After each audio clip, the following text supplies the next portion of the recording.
Կարմիր կովը իր կաշին չի փոխում։ ՔՊ-ն ոնց որ էթիկայի կանոններ էին ընդունել, բայց անգամ իրանց նախարարը դրանց չի հետևում։ Արսեն Թորոսյան, ես քաղաքավարի կլնեմ ու քո հետ դուքով կխոսեմ։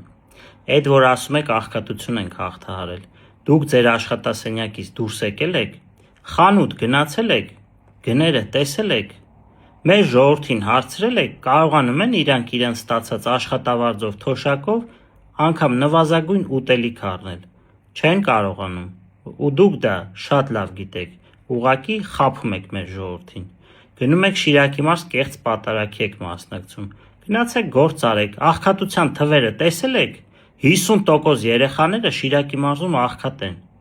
ու դա պաշտոնական թվերով, նույնը 42% ժողովուրդն է աղքատ Շիրակի մարզում, Հայաստանում էլ ոչ մի բան չի նվազել, միայն պետական պարտքն է աճել և պարգևավճարները,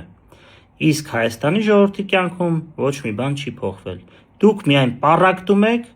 ու խժդժություններ մտցնում մեր ժողովրդի մեջ, իսկ մեր ժողովրդին անհրաժեշտ է միասնականություն, միայն միասնականությունն է մեզ բերելու հաղթանակներ, այնպես որ գործով զբաղվեք և մարդկանց մի խաբեք։